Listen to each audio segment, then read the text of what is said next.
It's a windy afternoon for a big-time Central League matchup. The Haverford Fords taking on the Garnet Valley Jaguars here at Haverford High School. Jonah Castle, happy to be joining you along with Brendan Ricciardi. This is a big-time pitching matchup between Jimmy Boyle and Ryan McGhee.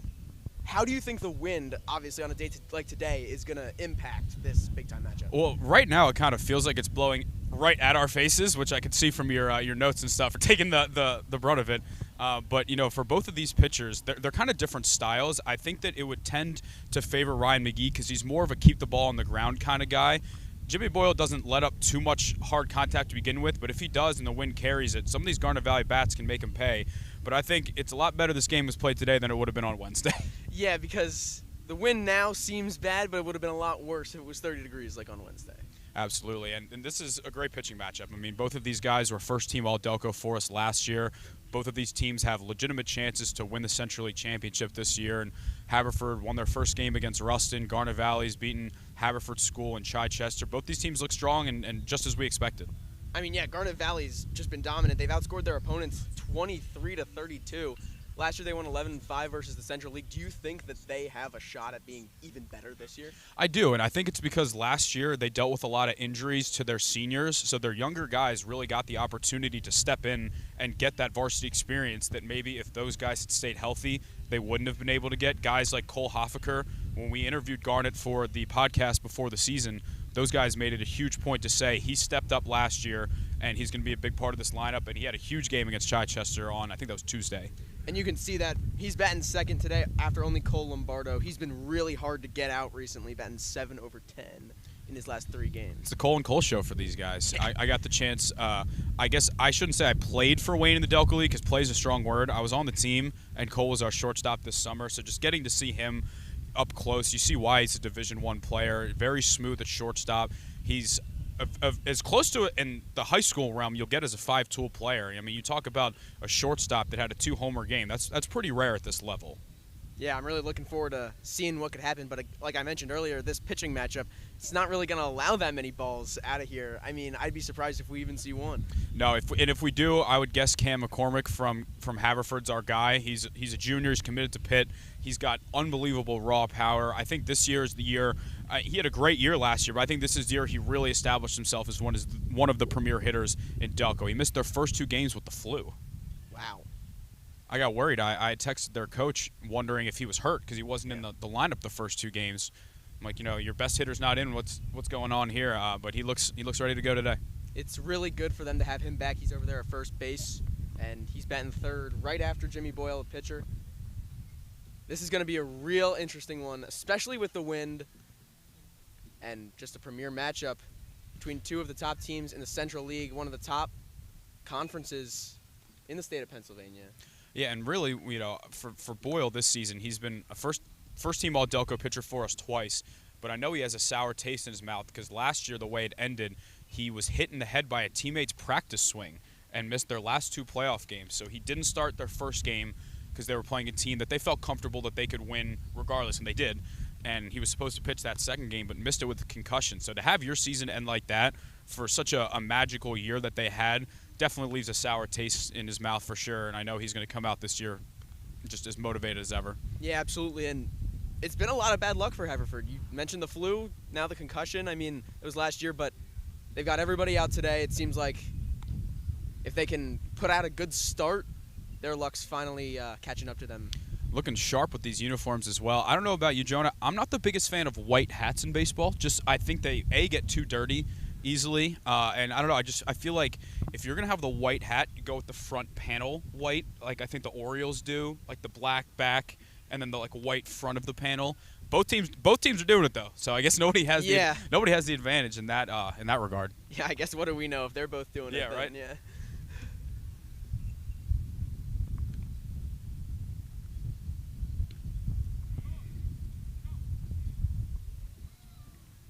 We apologize in advance for both the broadcast angle. There's not much to work with at Haverford, and also for the wind. We can't control that one either. But, hey, we're here, and that's all that matters. Availability is the best ability. That's right.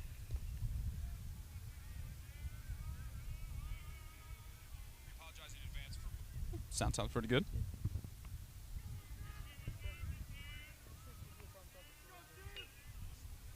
So here we go. Cole Lombardo up first. Takes low, ball 1 against Jimmy Boyle, the righty for Haverford.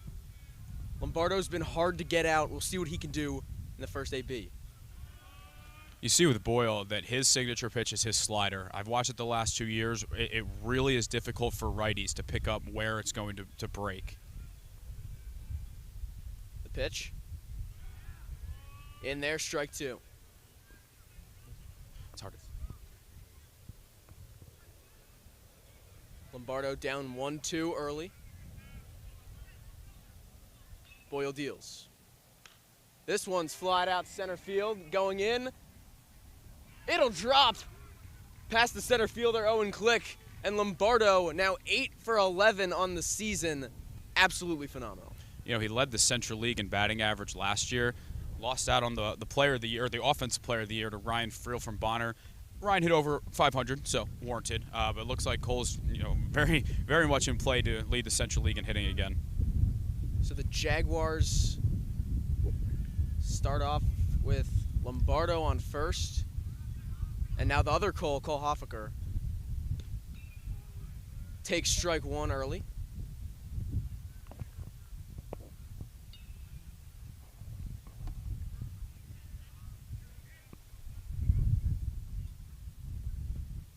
Lombardo with a decent lead off first. Pickoff attempt, he's back in time. He's got some good speed over there as well. Not sure if he would go quite yet with Cole Hoffaker up, but maybe later in the lineup, we'll see. He's got 5 stolen bases on the season so far. I would not be surprised. I think I have 5 in my life. More of a, a patient base runner, I guess we should say. There we go. There he goes. And he's in there. Oh, and he got off the bag. He came off the base. Garnet Valley coach Rudy Schiller does not agree with that. I was kind of blocked by the shortstop, so I couldn't really see if he came off or not. He took a long slide. I couldn't see his hand, but it didn't look like... I didn't think he came off the base, but it's hard to see from that angle here.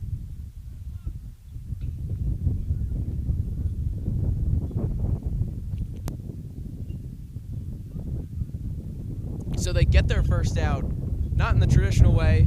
Lombardo doesn't find himself in the dugout a lot when he's been up to bat in the same inning, but here's the pitch. Outside, ball 1. Let's get that sun back out here.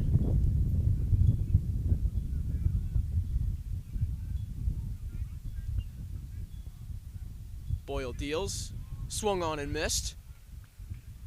Hoffaker now with 2 strikes on him.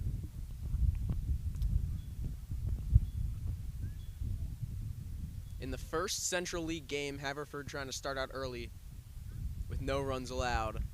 Hoffaker takes low. Hoffaker will be heading to Penn State Abington, not too far away, part of, I think they're in the maybe United East Conference. A lot of those Penn State branch schools. It's hard to keep track. Popped foul off the top of the backstop. It'll stay 2-2.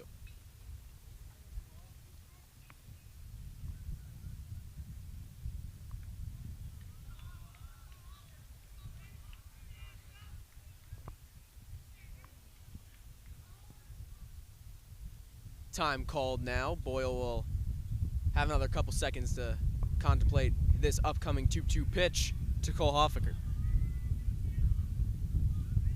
The righty deals. And he walked him. So my apologies, it was a 3-2 pitch, not a 2-2 pitch. Must have missed one on maybe the stolen base. That throws you off.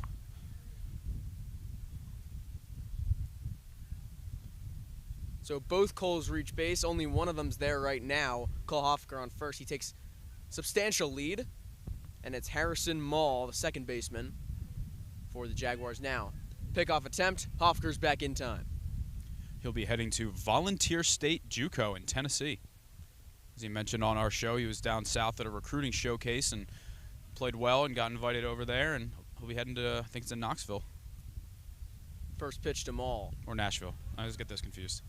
Checked his swing, he went 0-1.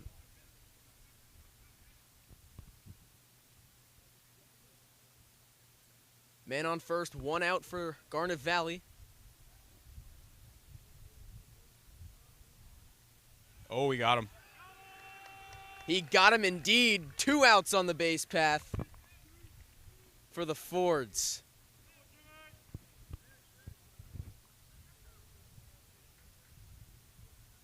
So on the second try with the pickoff move, he's able to capitalize.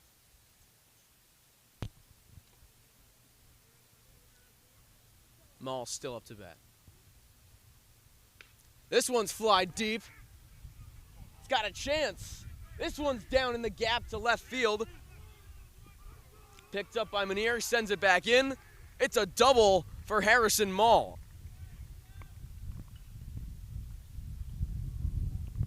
It's a great swing by Maul there, really. And as you mentioned, the wind might have carried that one a little bit as well. But, you know, it seems like although they have 2 outs right now, they've really done a good job at just getting on base, seeing the ball well. And I think that confidence, getting that pitch count up is really going to help as well. Yeah, all 3 batters have gotten on base. Now they need to work on staying there. 2 out on the base paths. And now it is their pitcher, the lefty, Ryan McGhee. His first team All-Delco was a 2-way player for us last year, so he can swing it too. Ball 1 up high. He has not allowed a run this season so far. He pitched 6 innings, struck out 11 in his only start. Do you think this will be the day where he allows one? We'll see. I don't know. I mean, I don't want to put a bad juju out there for him. Well, he's trying to drive one in now. He did it against the other Haverford school, though. Here's the pitch. Takes strike 1.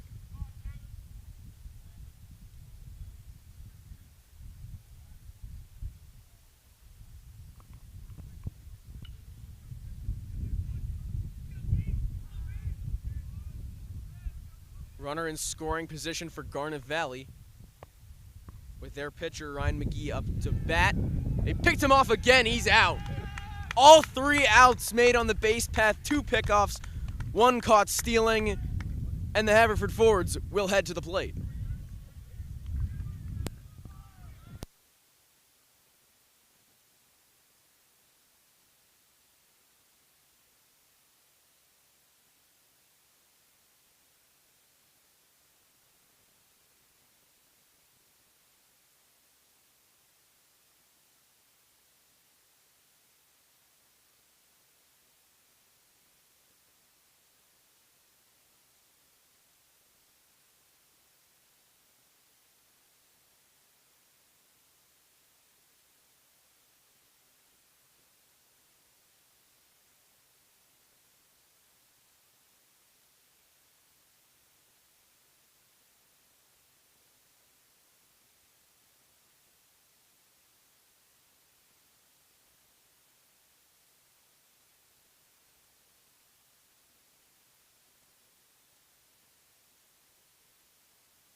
Bottom of the first, Haverford up to bat at home.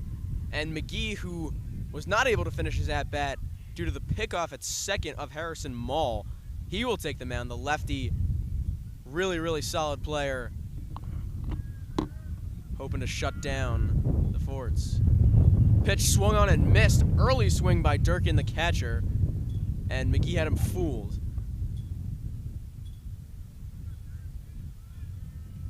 McGhee deals. In there, strike 2. McGhee wasting no time early. Durkin with 2 strikes on him. The pitch. Up high, ball 1. Good take by Durkin.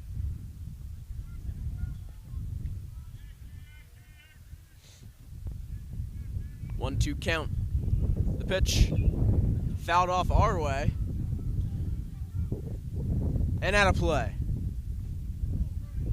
Durkin, a rare 4-year varsity starter. You don't really see that too often around here, at least. Really been a big part of this core and really helped them grow from, a team that was kind of always middle of the pack, if not a little lower, to being a perennial threat and winning their first Central League title, I think, since the 80s. Hard ground ball back up the middle, but able to be handled by Haverford. It's Andrew Brown. He's not batting today.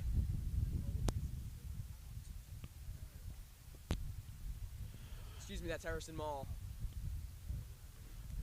Gardner's really got the luxury of basically having 2 shortstops playing up the middle. On any other team, Harrison's playing at short, and maybe when he goes to college, he'll go back there, but they have that luxury. McGhee deals with 1 out. Ball 1 outside.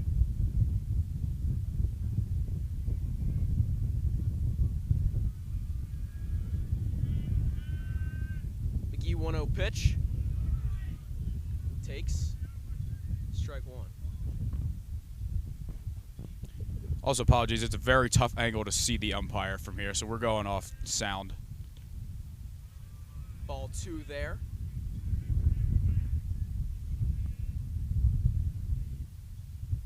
Another pitcher-on-pitcher matchup, McGhee versus Boyle. Fouled straight back. And now 2-2.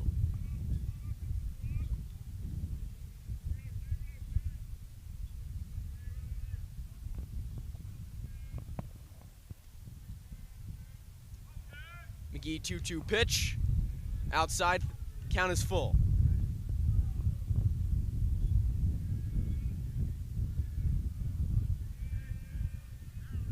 Boyle trying to be Haverford's first base runner of the day. Ground ball right back to McGhee. Handles it underhanded, and they get the second out of the inning. So that's the luxury of having also a first baseman on the mound. He looked very, very comfortable fielding that one. And you can't always say the same for all pitchers. Pitchers Ryan are Kirkering. athletes too, yeah. Actually, his problem wasn't fielding the ball. His problem was knowing where to throw it.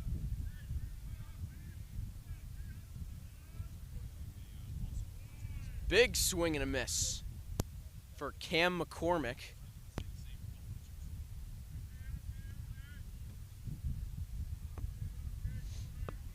The top hitter for the Fords grounds this one straight to first, and the side is retired. It's taken by Connor Criswell. A very strong start for Ryan McGhee and the Garnet Valley Jaguars. We're 0-0 after 1.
Back out there to start the second inning. Big swing and a miss by McGhee.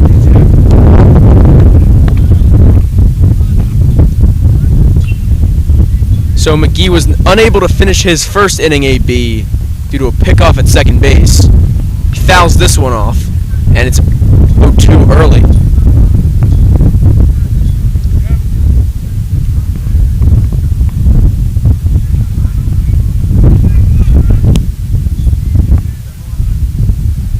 Pitch for Boyle. Fouled off back. McGhee stays alive.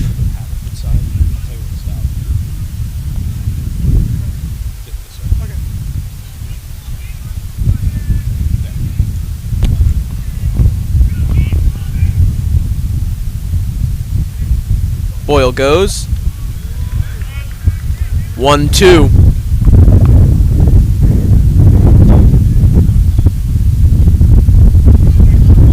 The lefty waits for the pitch from Boyle. This one's low. 2-2.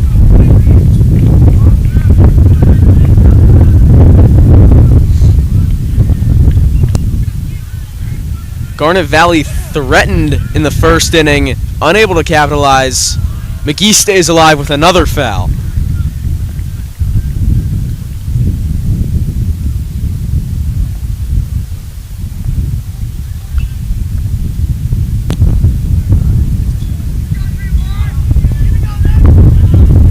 Winds, deals, stays alive again, another foul.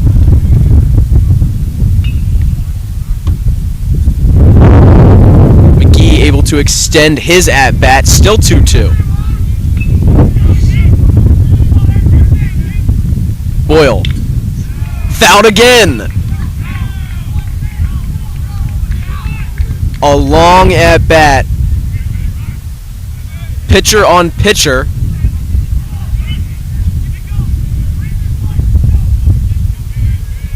Jimmy Boyle. Ball 3, count is full. What an outstanding at-bat by Ryan McGhee.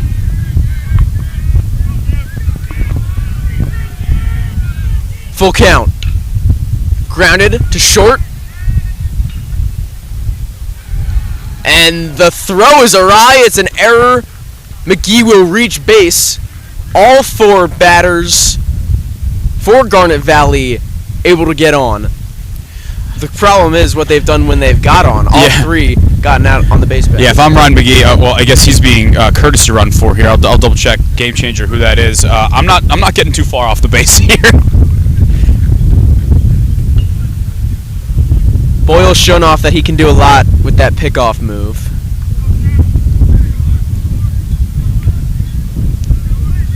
And now Dylan Orr batting for Connor Criswell for Garnet Valley. Criswell at first base. Pitch outside, ball 1. Got Garrett Hosterman running, but I also thought he was in the lineup. Yeah, I think Haverford's game changer put the wrong number in. So let's check Garnet's here.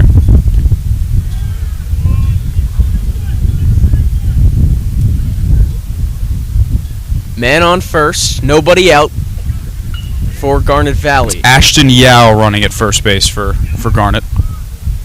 Ashton Yao on first, Dylan Orr at the plate. He takes.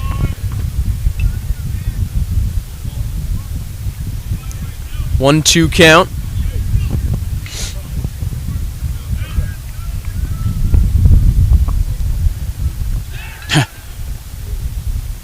This time the pickoff unsuccessful. Yeah, that would have been a tough look.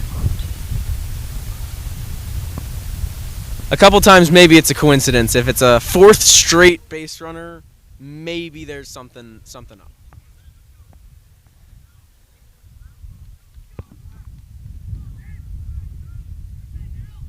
Boyle the righty. Struck him out. Orr goes down swinging.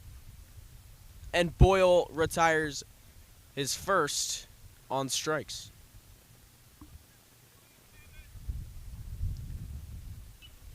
Now Brandon Capone, the center fielder for Garnet.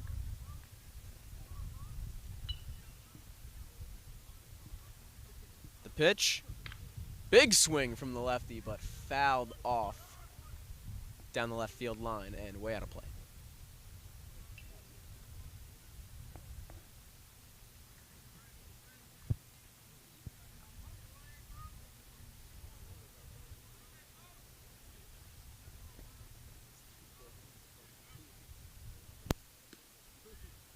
Capone takes outside for ball 1-1 count.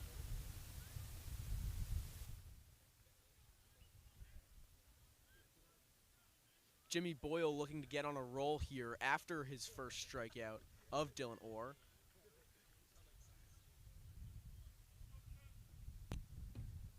Two-one count for Brandon Capone.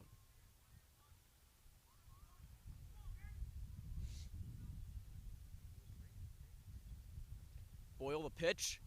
Big swing and a miss, 2-2.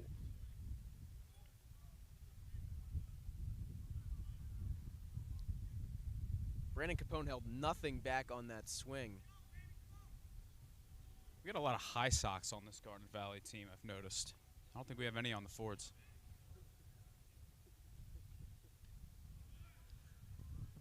Ball 3 up high, and the count is full.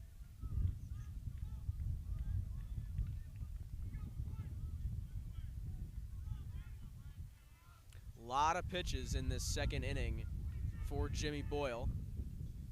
And he's able to get his second strikeout.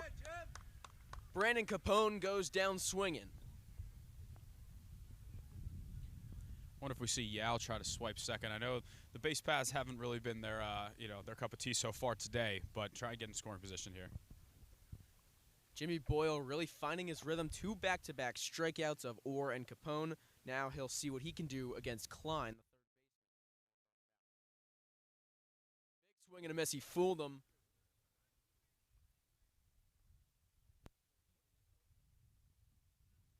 Top of the second, 1 on, 2 out for Garnet Valley.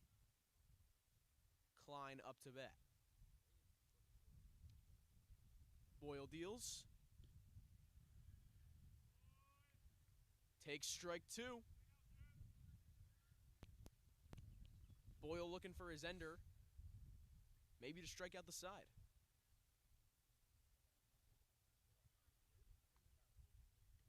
Way up high. He won't get it there. It's 1-2.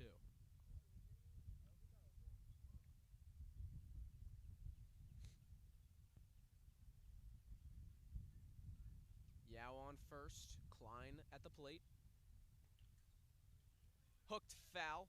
Stays 1-2. If you haven't stole yet, you're probably not going to at this rate, I would think. I'm just a little surprised. But I guess after all the base path outs in the first, you're not trying to have that happen again.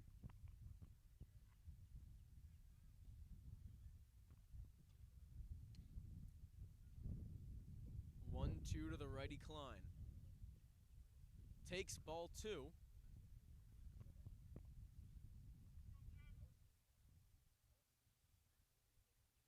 Long at-bats here in the top of the second for Garnet Valley against Jimmy Boyle, one of the best pitchers in Delco.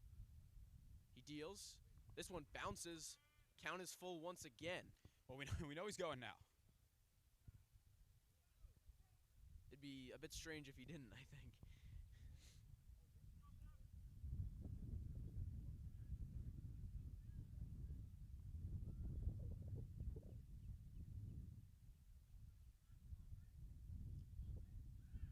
Pickoff attempt. This one gets away.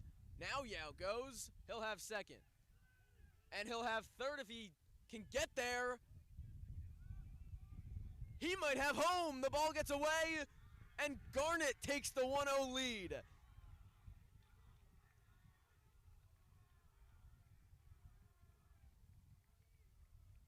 What a sequence of events. 2 throwing errors. Not what Haverford was looking for in the top of the second. A full count with 2 outs. Man on first, they allow a run without giving up a hit. Yeah, and they might have had him at third. It would have been a close play, but it's really tough to try and keep that ball in front of you just to avoid him scoring there. I know it's easier said than done, but definitely an unorthodox way to score, but the Jags will take it. And that ball hit him. Kyle Klein will reach base, and the Jags will have another man on with 2 outs. Getting hit on ball 4 sucks. Anytime that happened to me, I was so disgusted.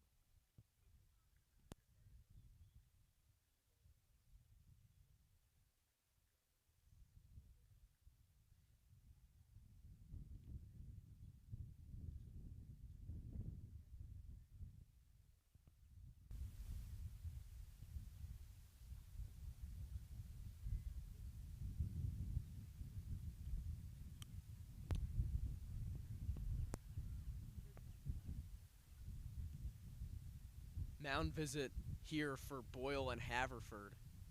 It's 1-0 Garnet Valley. I think this is kind of just to calm him down. You know, everything that happened on that last play and then that hit by pitch, kind of give your pitcher a second to breathe, recalibrate, and get back out there. He's pitched pretty well this inning. I mean, their only run has come via error, and he reached via error, so...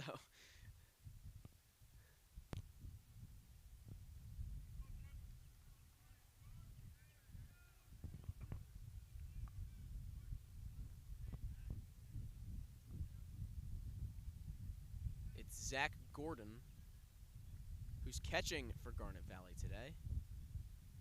Sophomore got a lot of time last year as a freshman and very, very much impressed this team and this coaching staff based on the way that they talked about him during our preseason interviews. Trying to extend this inning with 2 outs against Jimmy Boyle.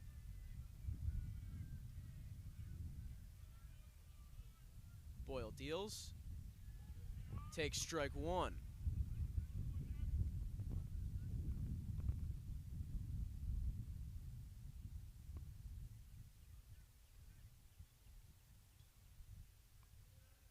Boyle in this long second inning delivers ball 1.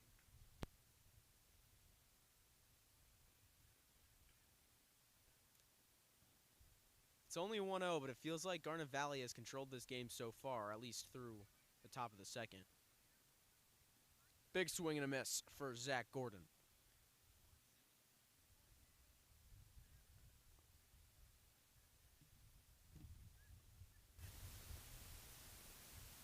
Boyle now with 2 strikes with a chance to get out of this second inning, and he got him.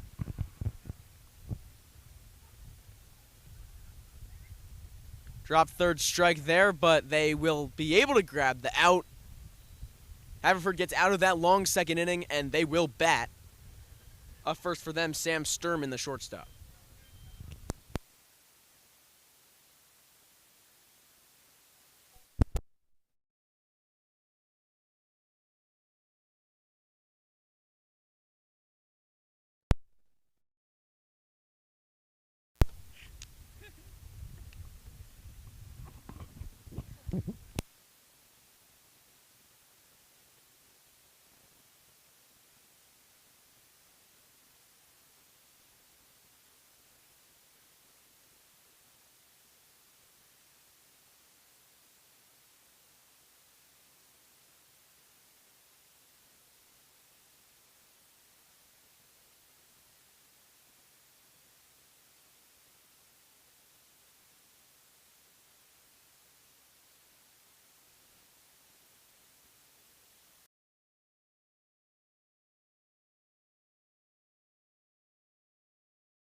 Back to action here. McGhee deals.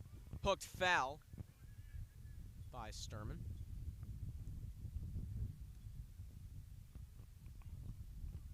Three up, 3 down for McGhee in the first inning. Lefty looking to do it again. Low ball. 1-1 count.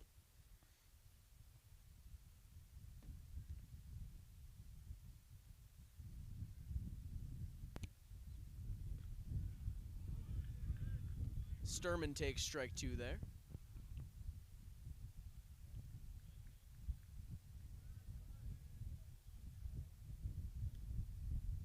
Struck him out.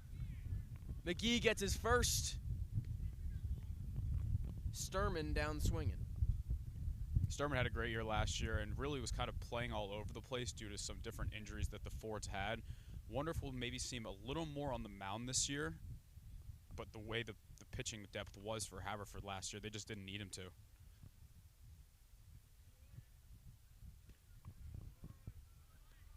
Strike 1 looking on Owen Click, the center fielder.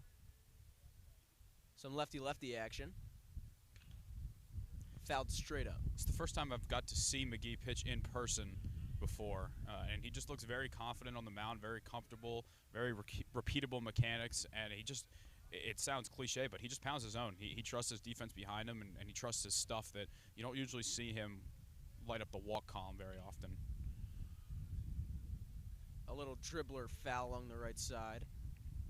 Jonah, how's your bracket doing? Not great. I mean, I haven't really checked today, but my champion's still in. That's really all that matters, right? Of course. I feel like if there are any major upsets, my group chat would have let me know, so I don't think anything absurd yet. Stays alive with a foul there is Click.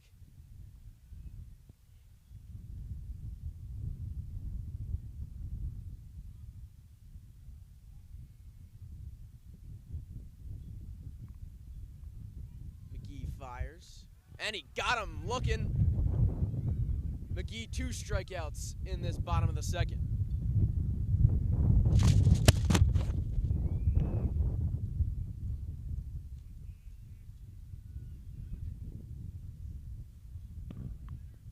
Let's get some scores from around Delaware County today, in between pitches. This Rocco Kelleher now, the third baseman, takes strike 1 there from McGhee.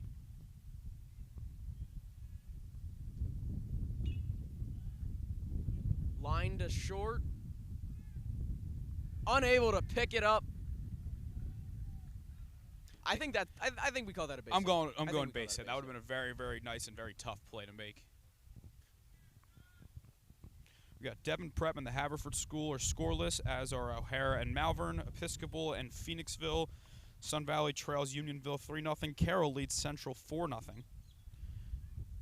And it looks like Upper Darby and Academy Park might not have happened. If it has, no one on Game Changers started recording. So TBD on that one. If it's not on Game Changer, did it even happen? No, it really didn't. This one's a high pop-up towards the foul line and handled in right field by Garnet Valley. That is Hoffaker with the speed.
Back to action here in the top of the third. Garnet Valley leads Haverford 1-0 here at Haverford. Jimmy Boyle back on the mound after a error-filled second inning for Haverford. Ground ball off the glove of Boyle, and he'll get the out.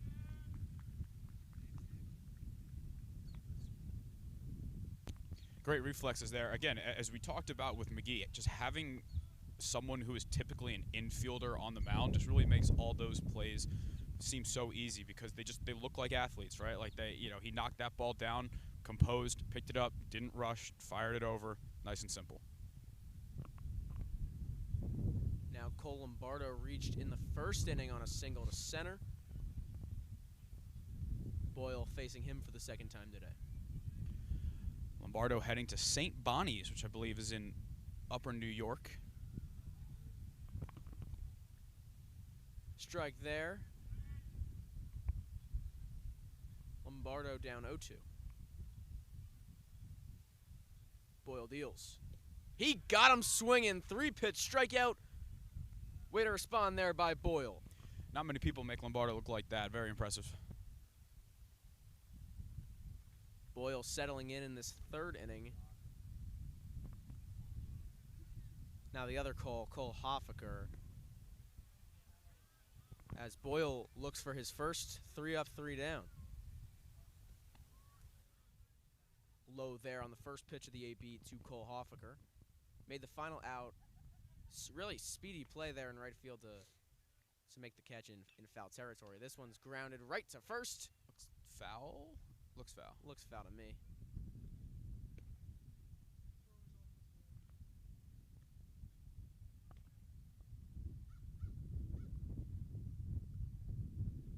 One to Hoffaker.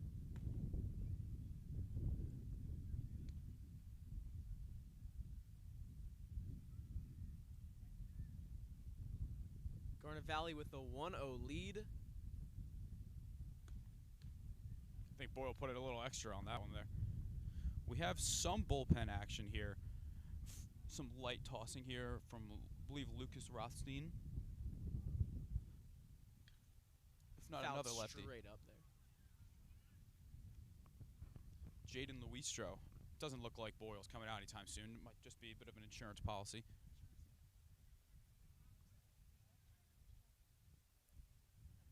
Two here to Hoffaker. Fouls back. It's hard to see from this angle. We got to get these coaches to move back.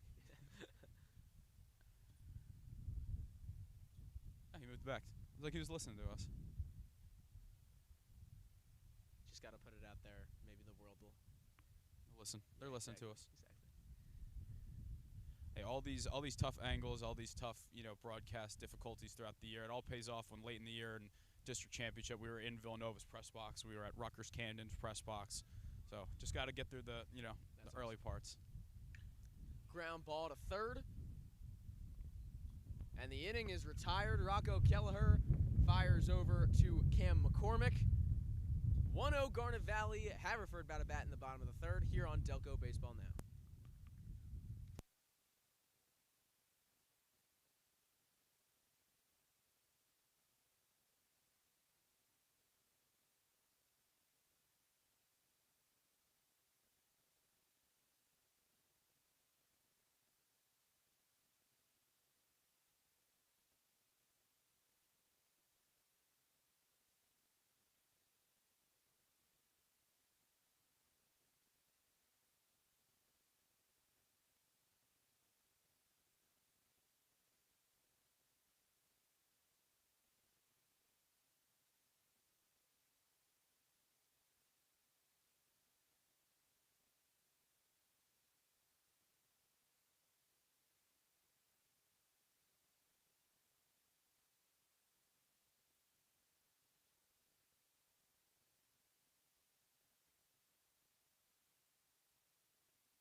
Right back to action here in the bottom of the third at Haverford High School. Garnet Valley has the lead 1-0.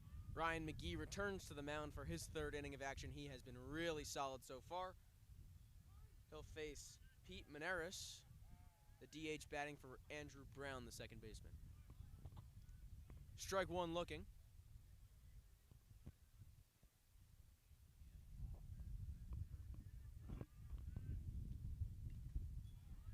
Foul back early on that one was Maneris. And McGee's quickly got another batter down, 2 strikes, no balls.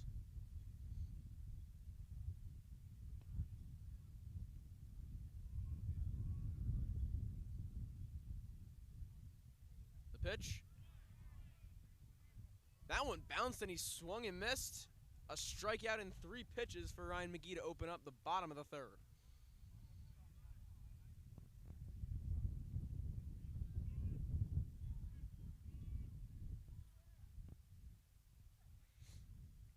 Now the 9-hole for Haverford, Bobby Manier out in left field today. takes ball 1.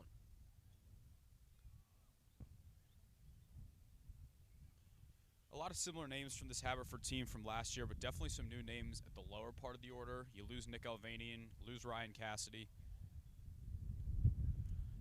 There's strike 1 for McGhee. He's been pounding the strike zone early. 1-1 to Bobby Manier. I think this Haverford team, they are, I would say, above average hitting. Their pitching is really what separates them.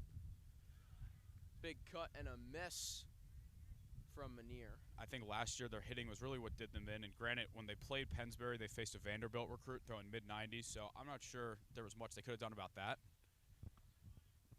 Fouled way up off the top of the backstop, and will stay at strike 2.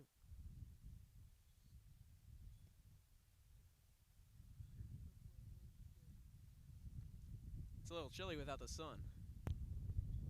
The vest has come on. Another foul off McGhee for Bobby Manier as he tries to stay alive with 2 strikes.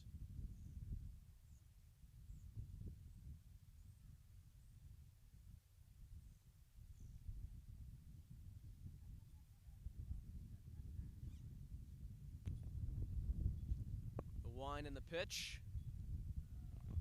Checks his swing. He did not. And a low ball. I thought it could have been called on the pitch. It was definitely close enough that I don't think there would have been much of an argument, but we play on. This one flied out to center and handled by Garnet Valley. Brendan Capone. It's probably the best barrel that Haverford's had today. Unfortunate placement. But a good sign, but in good contact on the ball off of McGhee, who has not allowed any of that. Back to top, it's Shane Durkin. Takes low for ball 1.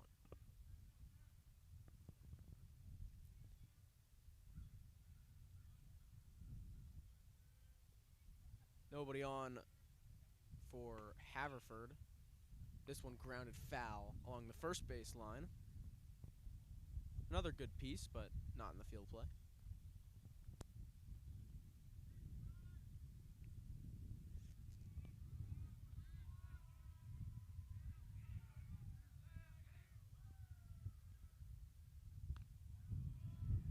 Check swing. And a ball.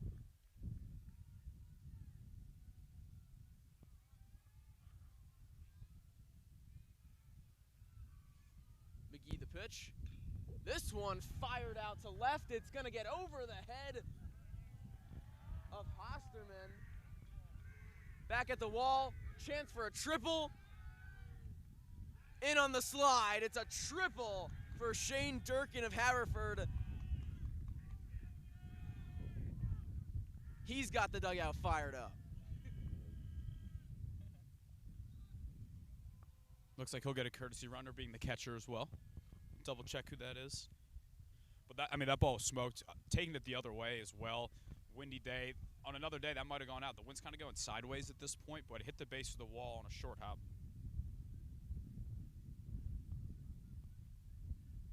The other hit off of McGhee was an infield hit. That one, no doubt about it, a big-time hit. That'll be Charlie Postay.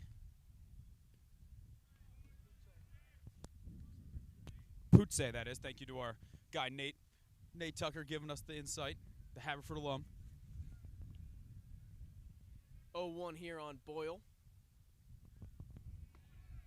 Takes strike 2. McGhee looking to get out of this jam.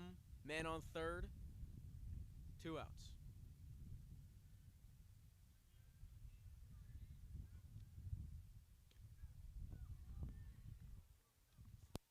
Garnet wants the strikeout call. Do not get it. It's 1-2.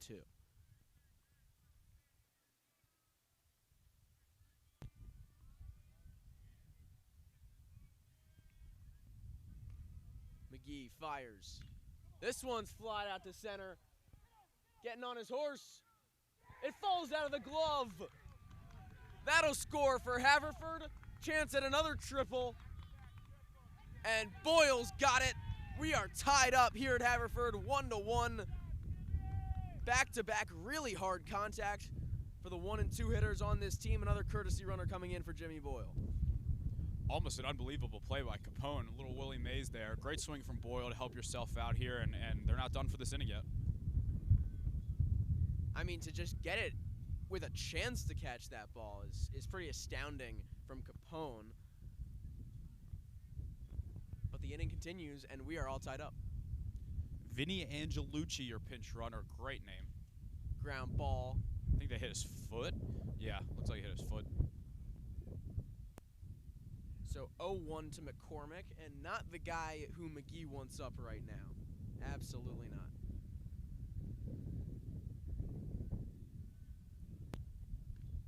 Big cut. Finds the catcher's glove. It's 0-2. Big might be an understatement for that one. See if it's shorting up here a little bit. McGhee looking to get out of this one. His first run allowed on the season, and he got him. But not before Haverford capitalizes on a Jimmy Boyle triple.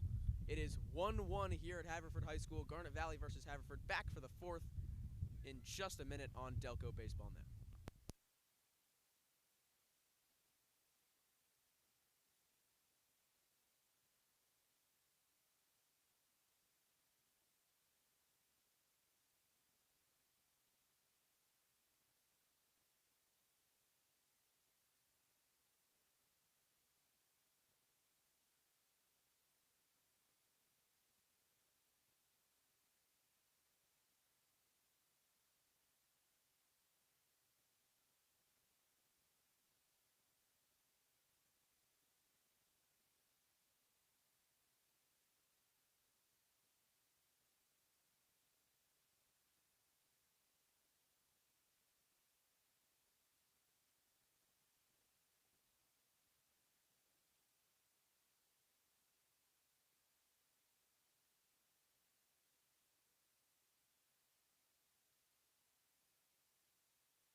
Jimmy Boyle drove in the run in the third inning.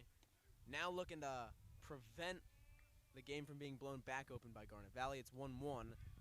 He delivers low. This is Harrison Mall, the second baseman for Garnet, with a big double in the first inning.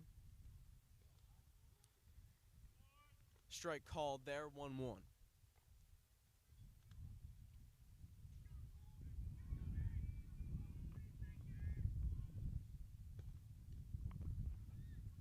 Takes strike 2 from Boyle. He can swing the bat really well, has not done it yet this AB. The pitch. Low on the corner, ball 2. Should have brought some snacks. Can never have too many. No. It's hard though. I can't eat meat on Fridays during Lent for Catholics, so gotta pick and choose. Boyle, another big fly ball from Mall, this time right to the outfielder, Owen Click, who makes the catch.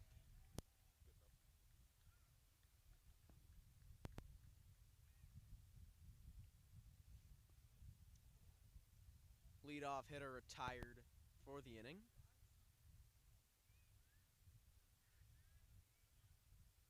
One down, nobody on for Garnet Valley. Lined, fair ball, and taken by McCormick for the out. 2 down in the top of the fourth. That's how you keep the pitch count low. And that's something that they need. Boyle had some really long at-bats, especially in the second inning there. Let's check in there. Looks like Boyle's thrown 62 pitches, McGhee at 46. Obviously, Boyle's had the top of his inning, but I think Boyle, if they get him through 5, turn it over potentially to Rothstein, that would be the ideal. Check swing, he went. Because if this game was played on Wednesday, they would be able to have Rothstein close out the game and throw however many pitches. But now that they are going to play again on Monday, the strategy changes a little bit. But as you mentioned earlier, plenty of pitching for this team. Yeah, they lost their number 2 in Gavin McClafferty from last year, but they returned Rothstein. They got Luis Stroh warming up. Rocco Kelleher pitched a good amount for them last year, especially when Boyle was hurt, too. Ground ball to third, taken by Haverford, and Kelleher delivers the strike to first for the out. And the end of the fourth, the top of the fourth, that is, for Garnet Valley. No runs. We stay at 1-1 as we'll head to the bottom of the fourth in just a minute on Delco Baseball Now.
Back to action here in the bottom of the fourth. Ryan McGhee still on the bump for Garnet Valley. 2 really, really good first innings. In the third, back-to-back triples with 2 outs. Gave him his first earned run of the season. And now batting is Sam Sturman. Flies this one out to right field, and the catch is made by Hoffaker. Important out to get there after the third inning got him in a little bit of trouble. He's a hard guy to figure out, but it seems like the first 2 batters for Haverford did that pretty well. It kind of reminds me when Haverford beat Radnor last year, they were struggling to hit Havertine and Kellis, and they had, I think, 2 or 3 extra base hits really in a row, and that's all they needed to kind of just, see a couple fall, and they ended up winning that, I think, 4-1.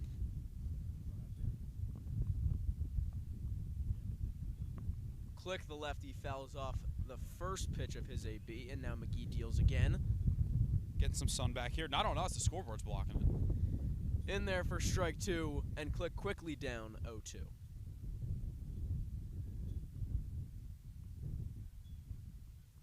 McGhee the pitch. High pop-up into center field. Coming on, it is caught. Garrett Hosterman makes the grab. Usually that's the center fielder's ball. I was a little surprised left fielder called him off, but if you're going to call him off and you catch it, live to tell the tale. Yeah, no harm, no foul there. An out's an out. And McGee's got 2 of them in this inning.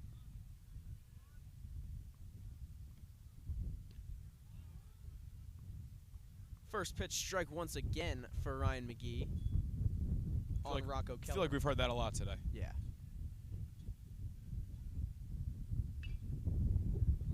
Another high one into left field. Caught again by Hosterman. That's the bottom of the fourth. Ryan McGhee right back to work. And we'll head to the 5th inning for Haverford as Boyle returns to the mound here on Delco Baseball Now.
Boyle back out for the fifth, maybe his last on the mound today. How many pitches has he thrown? Last time I checked, it was in the 60s, so let me double check that.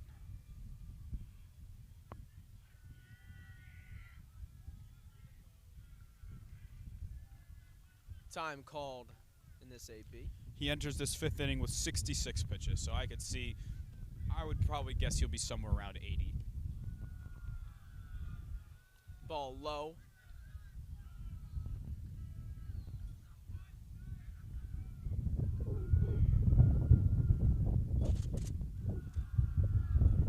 Another ball low. Garnet Valley's dugout more riled up as this game goes on. I was going to say, this is the loudest I've heard them in a little bit since they scored that first run. Fouled our way, over our heads, and onto the tennis courts. Yeah.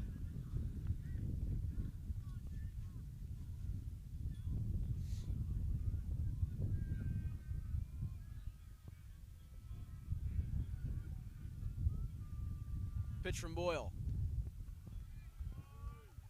Strike two.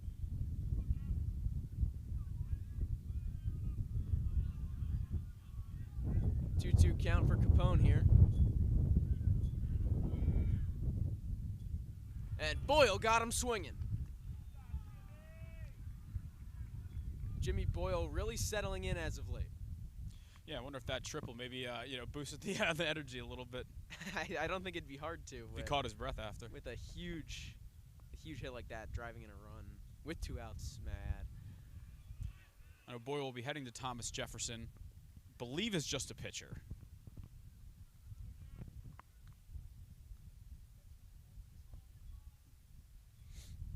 Kyle Klein, the righty, up to bat here with 1 out in the top of the 5th. Takes a strike. Boyle really finding his rhythm now.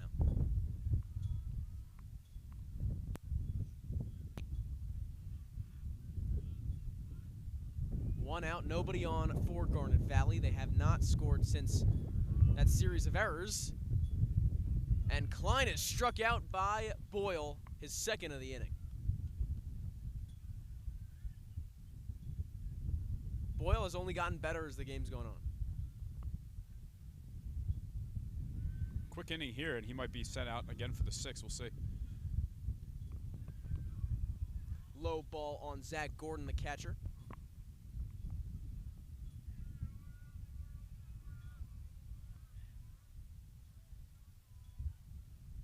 Boyle deals. Low again, ball 2.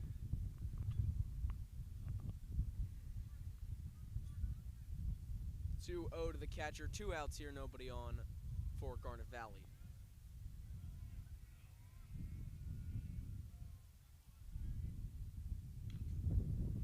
Fouled straight up. It's 2-1.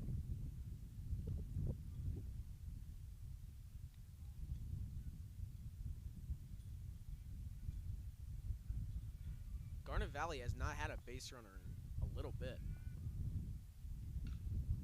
Might be one here. This one's flied out to right field, but into the glove of Andrewson. Haverford retires the side. Garnet Valley going back out for the bottom of the 5th. We'll see McGhee once again in just a couple minutes on Delco Baseball Network.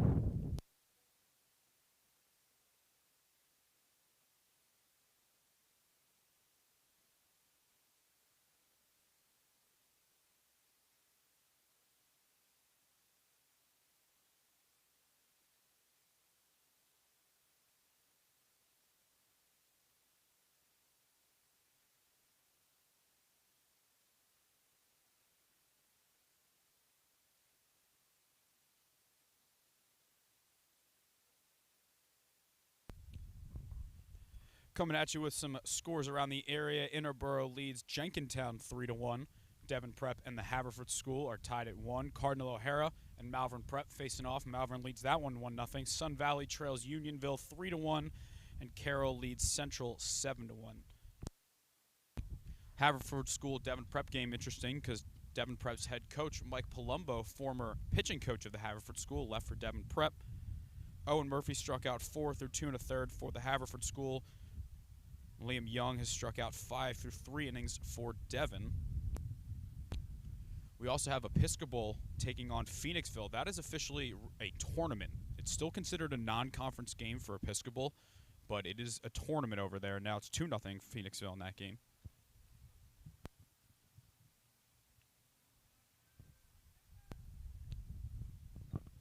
One game here, entering the bottom of the 5th. Ryan McGhee still out there, and he delivers another first pitch strike to open up the inning versus Gavin Anderson.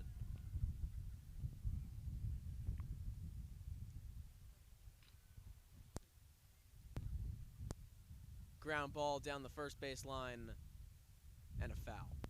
0-2 quickly on Gavin Anderson. McGhee has had no trouble finding the zone. It's 1-1, the bottom of the 5th. No outs for Haverford. Dylan Orr starting to get loose in the bullpen for Garnet behind us. Close ball on the third pitch of the AB. And it's 1-2. The lefty fires. Low, good take by Anderson. The right fielder, the righty.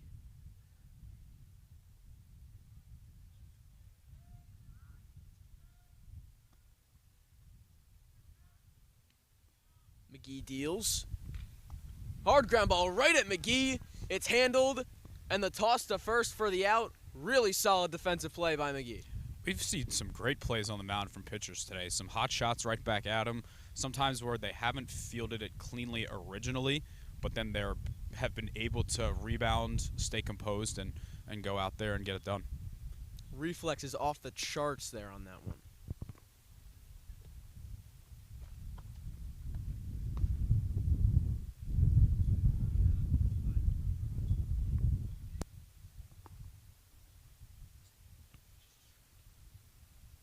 A 1 here for McGhee. Well, one thing that he does that I appreciate is he works quick. He gets the ball and he's ready to go. And his mechanics, it reminded me a little of Ranger. I don't know if you see that at all, just in his windup. It's a kind of delayed, like, maybe it's just from this angle. I think you might just be missing Ranger. Maybe. Yeah. I saw him pitch for Venezuela. I miss him. 2 strikes now. This is Pete Maneris, the DH. Well, if you're watching the game, you probably can't see the mechanics from this far away anyway. If there's any game for us to be far away, it's good that it's the one during March Madness, where we might not have quite as many of our audience tuning in here. Fouled off there by Maneris. Pulled that one along the third base line. And he struck him out. McGhee with his second out of the inning. Really a lull in really anything other than the great pitching since that big triple by Haverford. Yeah, both these guys, this is what they do. They settle in. You know, most of the time, for the most part, they don't really have tough beginnings at all. But once these guys get into that groove, good luck. Another first pitch strike for McGhee against Bobby Manier. Bottom of the order for Haverford. That top looming, they were able to capitalize their last time up.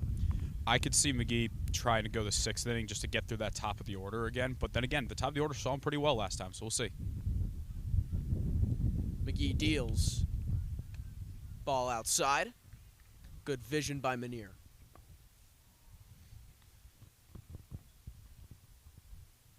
No on, 2 outs. And McGhee deals. Another ball.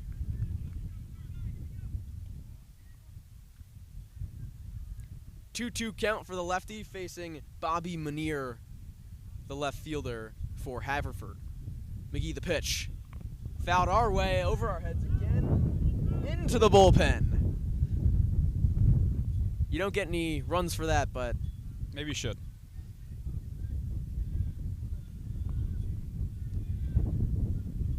But Manier does stay alive with the foul ball on strike 2.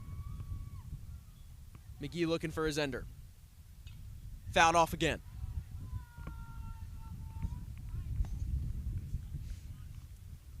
Bottom of the 5th here at Haverford High School. Wind still steady, and it has been all pitching ever since that big 1-run triple by Jimmy Boyle. Ball 3. Count is full to Bobby Manier. Excellent at-bat. Luke O'Connell is warming up in the pen for Haverford now.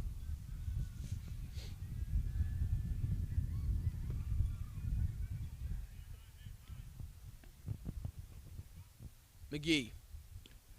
Low ball, walked him. Fantastic plate appearance by Bobby Manier. Gets a base runner for Haverford with 2 outs.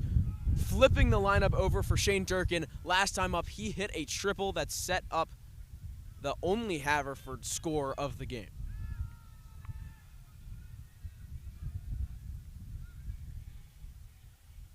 It was a great at-bat. I think he might have been down 0-2 at the beginning.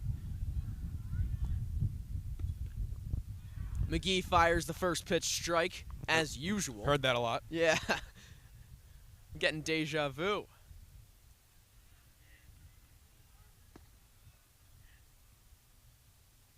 Lefty fires.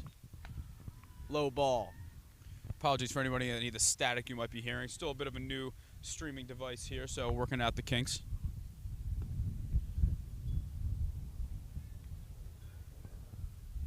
McGhee with a man on first and 2 outs deals.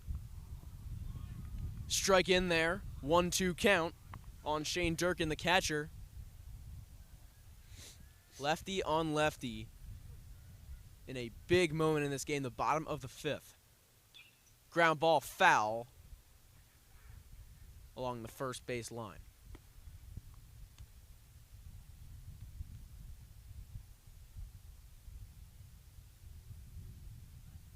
McGhee looking for his ender. May be his last inning. Early in the season, you don't usually see. I know this game is very important, but you don't see guys going full 100 this early. This one's flied out to right. Going back, but caught easily. That's Cole Hoffaker. Some good contact, but results in an out. McGhee with a very solid performance through 5. It's 1-1 here at Haverford High School between the Garnet Valley Jaguars and the Haverford Fords here on Delco Baseball Now. We'll be right back for the 6th.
Back for the 6th inning here at Haverford High School. New arm on the mound. It's Luke O'Connell.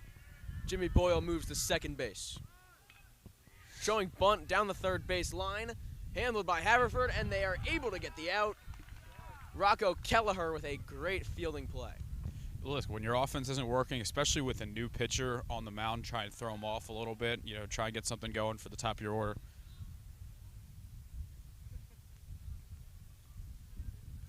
Is that a little bit of rain? I felt a couple little pellets. Well, maybe it won't slow down Cole Lombardo. He's up to bat now. The shortstop led off the game with a hit, has not really been too impactful since. Strike one from O'Connell.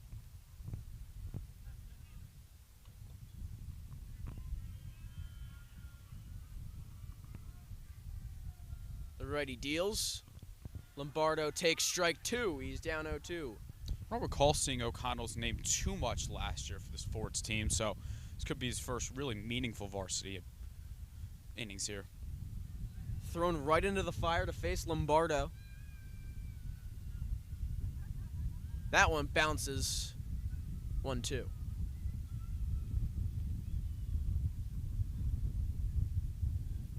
Sixth inning here, still 1-1. Cole Lombardo trying to change that for Garnet Valley.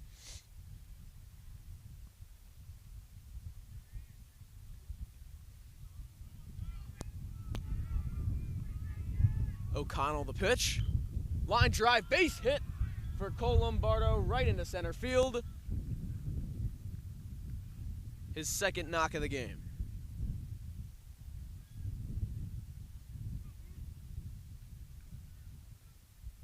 And it's funny, he's 2 for 3. If he finishes his day like that, it'll lower his average on the season. Yeah, that's a tough pill to swallow, but I think it's a good problem to have. Yeah. Now, again, so we saw him steal earlier, and he was safe. He just came off the base later, so I don't think that should discourage him from stealing. Cole Hoffaker up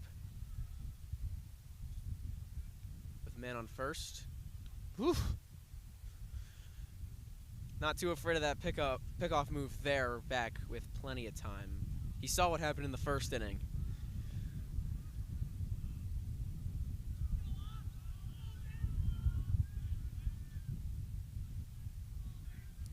O'Connell pitching to Hoffaker. He deals. Up high ball. Lombardo not taking a huge lead off first.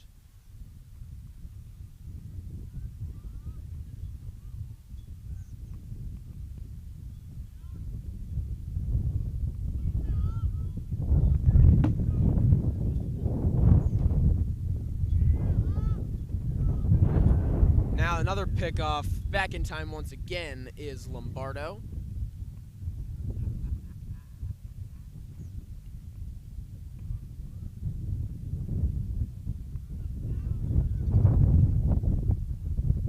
One out, one on for Garnet Valley, and they're at the spot in the lineup they want to be.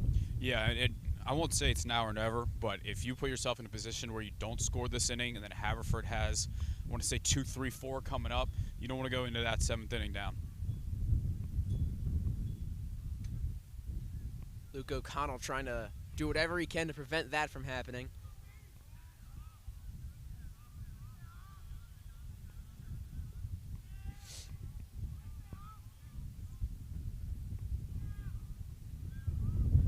The righty deals.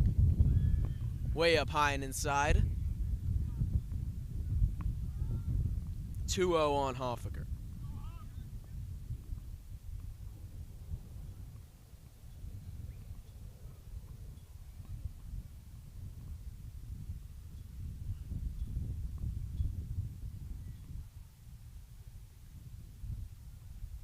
A little bit of delay there. Looked like there was a ball in the field, but right back to this very important AB, Luke O'Connell versus Cole Hoffaker.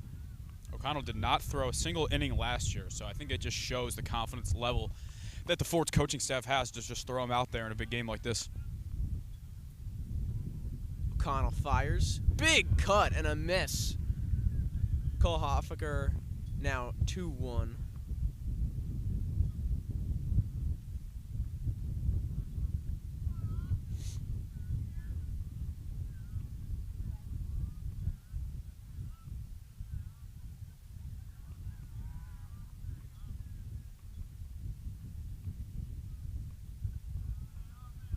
O'Connell deals. Lombardo goes.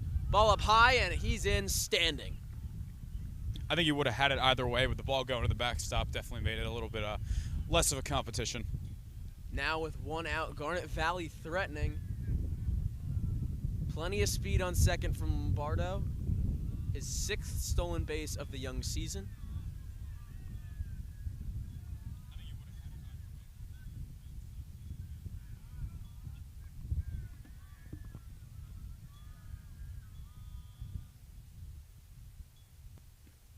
Hofker takes ball 4, first and second with one out.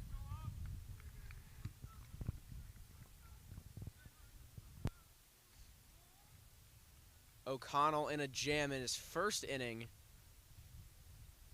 Did not pitch one last year, as you mentioned. And now they'll take a trip to the mound to talk to him.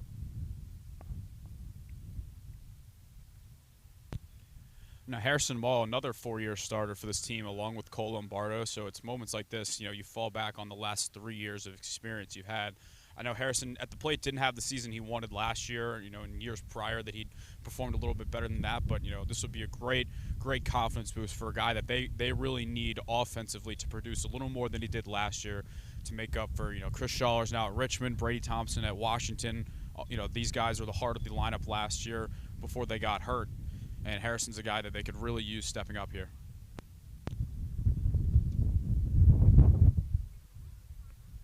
He delivered an extra base hit in the first inning before getting picked off at second.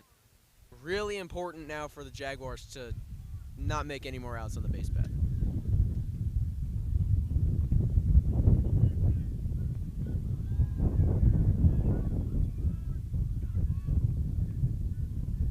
Harrison Mall with a chance to take the lead.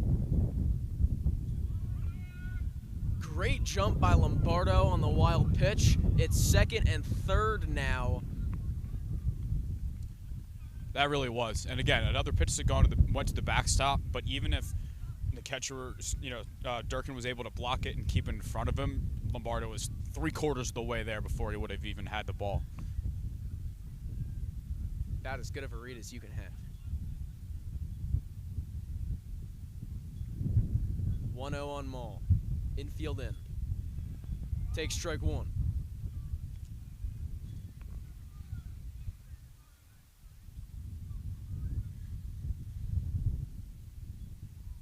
Luke O'Connell. His first inning of 2026, his first inning in the last 2 years, facing Harrison Mall. Strike 2 on Mall. If you're Mall here, you just got to find a way to put the ball in play. Infield's playing in, but you got a good runner. Force the defense to be perfect. And when the defense wasn't perfect, that was the way that Garnet Valley scored their only run.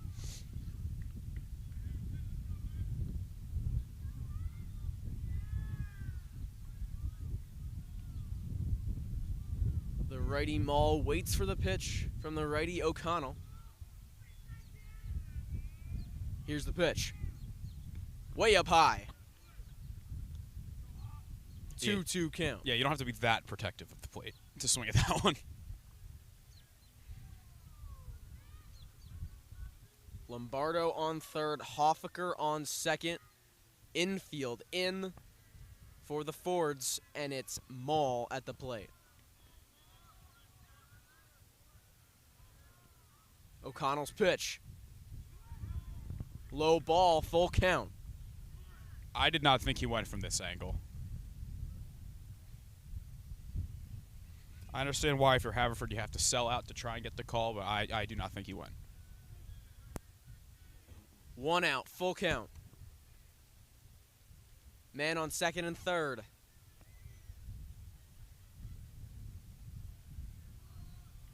Here's the pitch. Way up high, bases are loaded with 1 out. Harrison Mall takes the walk. Smart decision. You could see Lombardo is just itching to get that run home. This backstop at Haverford is deep enough to get you an extra base. It's really not deep enough to get you home unless it ricochets. But here's Ryan McGhee with the chance to really earn himself this Player of the Game award. Yeah. And get himself a win if they can come up with it. He'd be the pitcher still on the mound.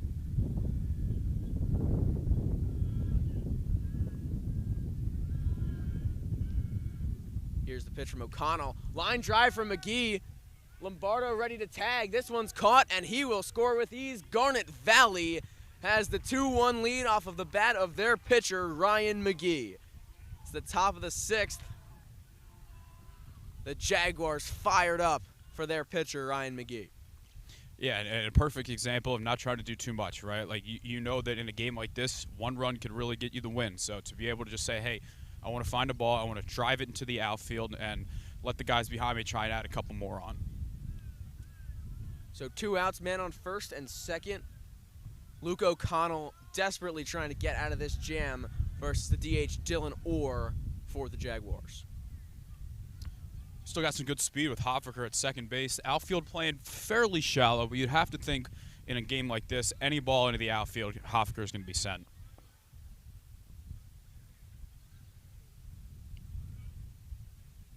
O'Connell winds and deals. Check swing, he did not, and it's a ball outside. You know, last year, our first couple game of the weeks, really our first 5 or 6 were very, very uneventful, all 4 or 5 run games. This and your friend Central and Haverford School game, that was a great game as well. It's been a pleasure to watch these two. I mean, a good pitcher's duel. You can't beat it. Both will be in the top 5 of next week's rankings, but depending on what happens the next 2 innings, we'll see what order that is. Wow, yeah. Pick off back in time, Garnet Valley not taking any chances. I will say it's a lot of fun as a former first baseman to get that pickoff at first base when there's also a runner on second, because they are usually just not ready for it at all.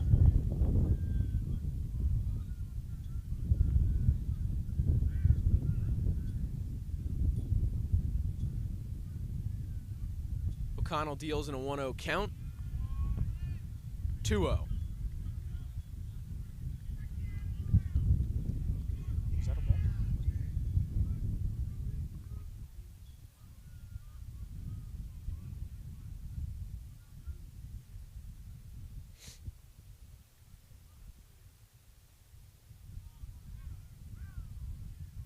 Dylan Orr in a 2-1 lead for his Garnet Valley Jaguars. Big swing and a miss.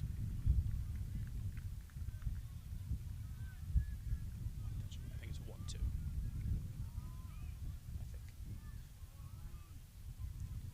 I think. 1-2 here for Orr. In the top of the 6th. Man on first, man on second for the Jaguars. Hofker's got speed. Here's the pitch. Flied, pop up, into right field, sitting under it. Andrewson makes the catch. They get out of the inning. They loaded the bases, gave up 1 run. We'll head to the bottom of the 6th, where the Fords will try to answer, but Garnet Valley has the lead 2-1 here on Delco Baseball Now.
Garnet Valley with a pitching change of their own. It's Dylan Orr, who just batted, but he'll be on the other side now.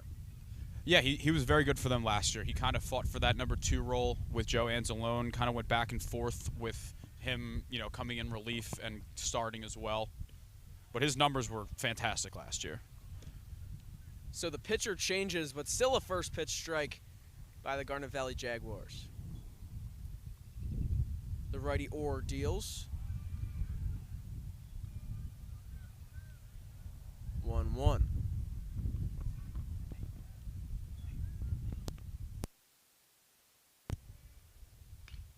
Ground ball, third base side. And the out delivered by Kyle Klein. One down here in the bottom of the 6th.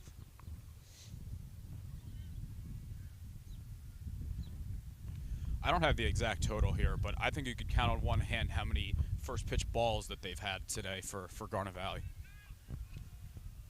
And that trend continuing into their second pitcher, first out of the bullpen, Dylan Orr.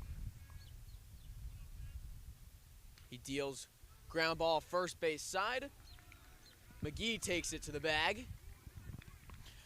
And it's such a different look from this Garnet Valley pitching staff when you go from a guy like Ryan McGhee, kind of a junk ball lefty, kind of wonky over the top, to Orr, who's right-handed, throws a little more north-south compared to east-west. And if he gets through this part of the order here, they will feel very good going into the 7th. They'd like some more runs, but they will feel good. Delivers another first pitch strike. It's Sam Sturman. Playing shortstop. We thought there was a chance he'd be moved when Boyle came out of the game, but Boyle sitting at second. Yeah, usually Boyle played short and Sturman played third last year. So I guess doing a little bit of moving around here. Orr deals. Fouled straight back. 1-2 with 2 outs.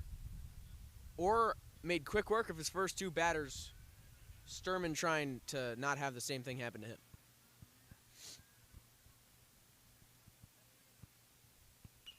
The pitch fouled. Sturman stays alive. It's 2-1 Garnet Valley. Here in the bottom of the 6th, Haverford at home. It's a big Central League matchup. Their first, both teams.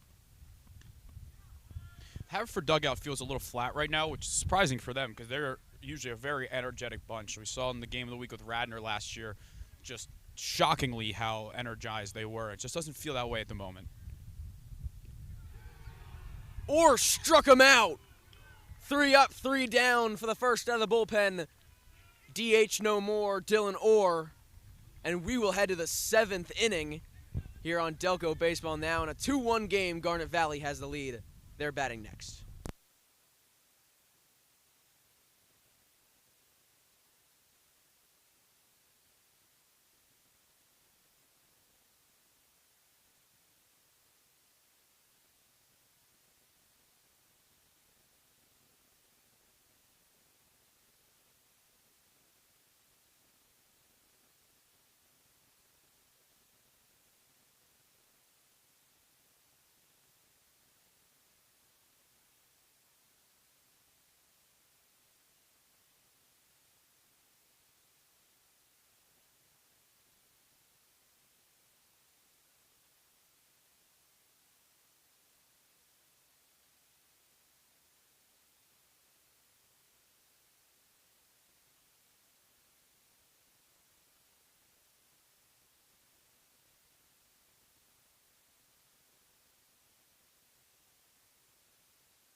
Luke O'Connell back out there for the Fords. Deals up high for ball 1. This would be a big statement for Garnet Valley here to come on the road defending champs. They don't hang a banner, but it would be a banner-raising night if they did. Ball 2, that one hits the backstop. Well, maybe there's a banner somewhere. I don't know. They should. That's what I would do. I went 9-7 my only Central League season, but did win a playoff game. I know with Friends Central, where I'm at right now, we just hang the banner in the gym. Oh, yeah. Yeah. That would make sense. I guess these are portable fences, so it'd be kind of hard to do it here. Maybe on the banner behind the plate. 3-0. I don't think that was a strike, but maybe he was saying hi. I heard something. Looked outside to me. Yeah. Fly ball, not too deep, and handled by Owen Click of Haverford. Capone retired to start the 7th. Kyle Klein up to bat. Where are we going to be at in the Haverford order in the next inning? I believe it would be Click, Kelleher, and Anderson, right? Sturman ended the inning? So. Sturman ended the inning. No reason to think it won't be Dylan Orr. I'd expect him to have the 7th again. Especially after the quick 6th. Mm-hmm.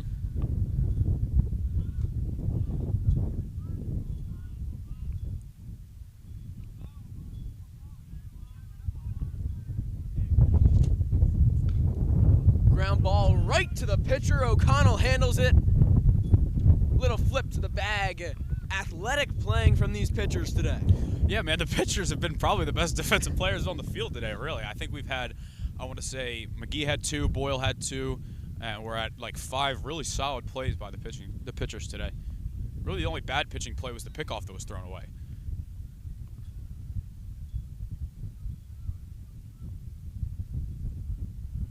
Maybe that defensive play energizes Luke O'Connell, who allowed the go-ahead run. First pitch strike there on Zach Gordon, the catcher for Garnet Valley. Yeah, and if Haverford's able to escape and win this thing in the 7th, they'll look back to how O'Connell only allowed that 1 run to score. Line drive base hit here. Gordon's on with 2 outs for the Jaguars. It's a really smart play there by Click to not lay out for that ball, because if that ball gets by you, you're on 2nd, maybe 3rd. So I think just to be able to say, hey, we're okay with singles, just to not try and be too aggressive on a play like that is very smart. All things considered, O'Connell's been pretty good, and he trusts him. 9-hole hitter Hosterman for the Jaguars. It would definitely get interesting if Lombardo comes up here for sure. Takes strike 1 from Luke O'Connell. O'Connell just trying to get out of this, give his guys a chance to go win it. Top of the 7th, 1 on with 2 out. Pitch from O'Connell. I heard ball. I think that seems right. Look inside. We have no. I can't even see where the umpire is. So there might not be an umpire. Yeah, we're just going off vibes at this point.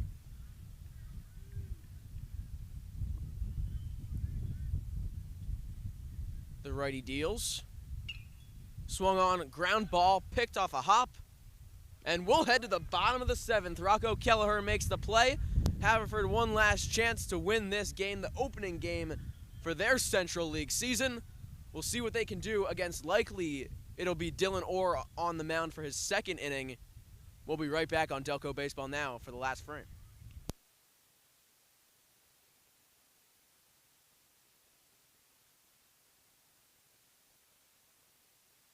Don't care who wins, but let's just end in this inning. End in this inning one way or another.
Welcome back to the bottom of the 7th inning here at Haverford.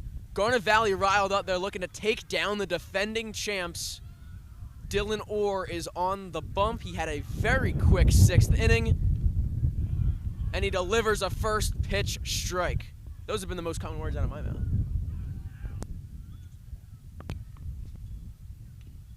This one fouled off, and excuse me, the first pitch was a ball. Missed that one. It's 1-2. I'm going to have Game Changer up to see if there's any pinch hitters here because it's kind of hard to see the numbers from where we are at.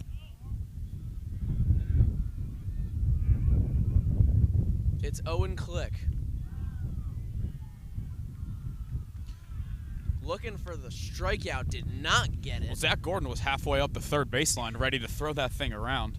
He convinced me. Yeah. Orr deals. Check swing, did not full count. You know, umps don't like being shown up, so if it's a borderline call, we'll see which way it goes. We're finally hearing life from the Haverford dugout. And I think Orr stepping off there definitely fed into that a little bit, too. Orr, the righty, deals. He got him! He had Click fooled. He's got one down in the bottom of the 7th. I think you're right. I think Click was definitely thinking off speed there. He blew it by him. That's also, I feel like that was a tick up from his normal fastball. He's not always kind of going max intent there. That's a response to the energy from the Haverford dugout right there.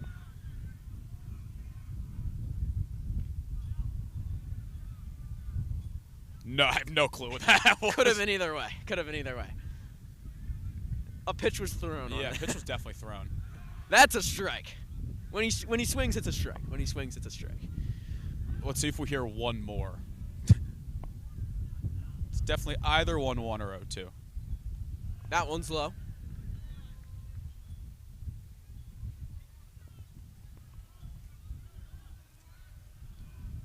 Orr fires up high.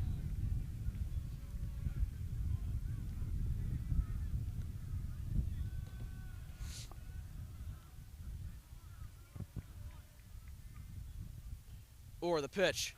Well, there we go. Ball 4. Walked him. Haverford's got the tying run on first. Rocco Keller with Gavin Anderson up to bat. Believe we will be getting a pinch runner for Kelleher here. That looks to be number 19.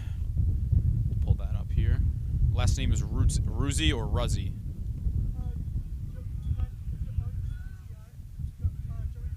Joey Ruzzi is your pinch runner here.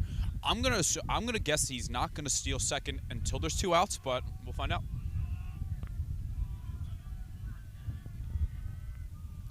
Orr's first base runner allowed. He deals. That's a strike. Orr definitely seems like a pitcher that's just feeding on the fact that the energy is growing, and he looks like the fastball has got a tick up or 2. Checks, now fires. Hooked foul. 0-2.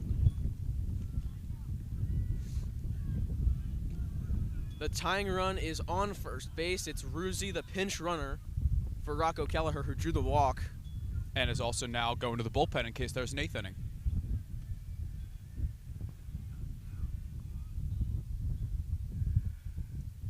The pitch from Orr fired down the foul line and way out of play.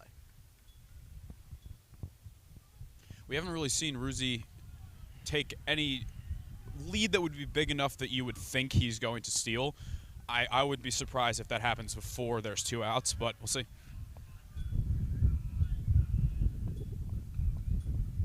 Orr deals. Anderson lines it past the sprawling third baseman. First and second with 1 out. A clutch hit from Gavin Anderson.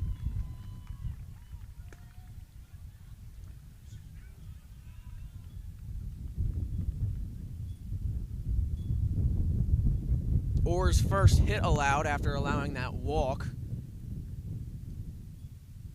Ruzzi on second, Anderson on first.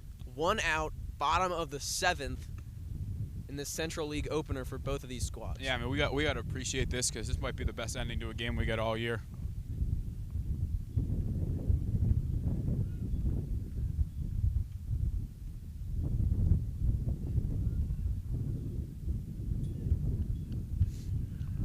Both of these teams undefeated.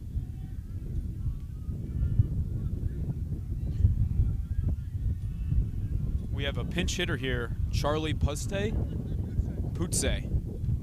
Putze takes ball 1. He's the new DH for Pete Maneris.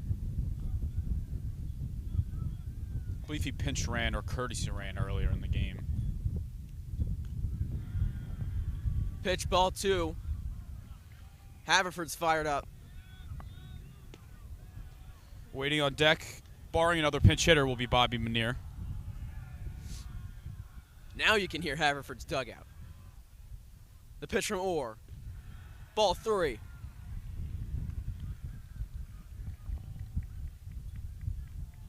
Ruzzi on second, Andrewson on first.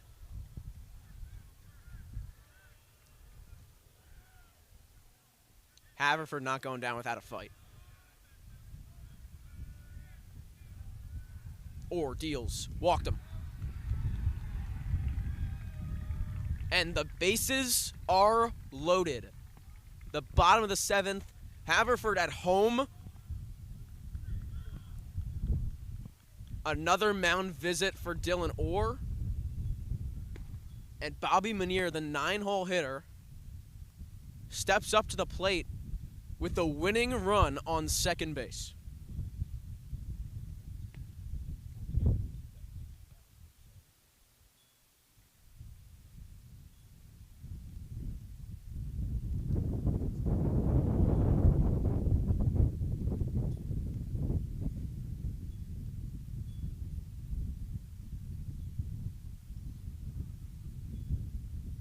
Tying run on third, winning run on second. Looks like Garnet Valley's got double play depth up the middle, corners in. They're banking on that fact that a ground ball up the middle, they can spin it.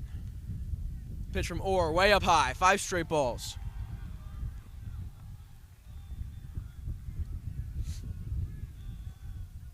Force out anywhere.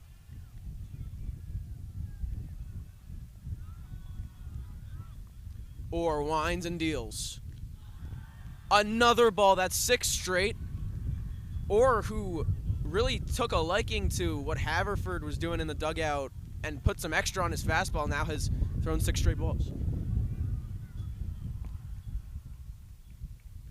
There is such a thing as being over-energized.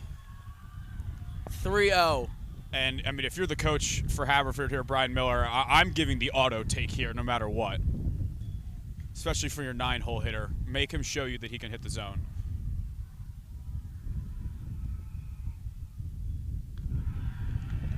We've got a tie game here at Haverford. Manier's fired up. The dugout's fired up.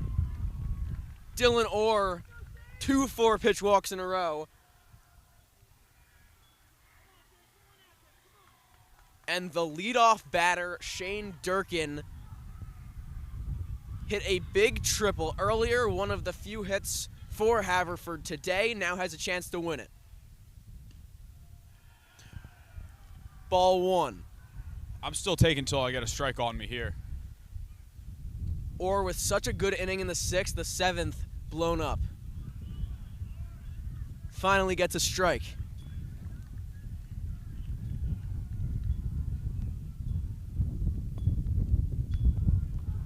Ball 2. It's a 2-2 game, 1 out, bases juiced. Fouled off back, 2 strikes. This would be a huge strikeout for Dylan Orr here.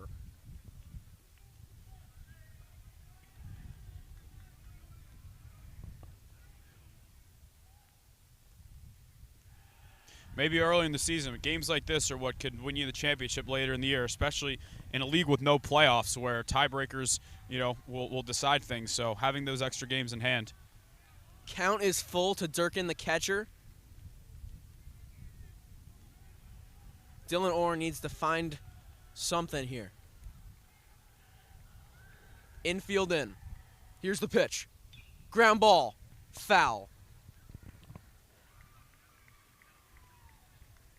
2-2 game. in this Central League opener between Garnet Valley and Haverford. Apart from the wind and the rain, we couldn't have asked for a better one.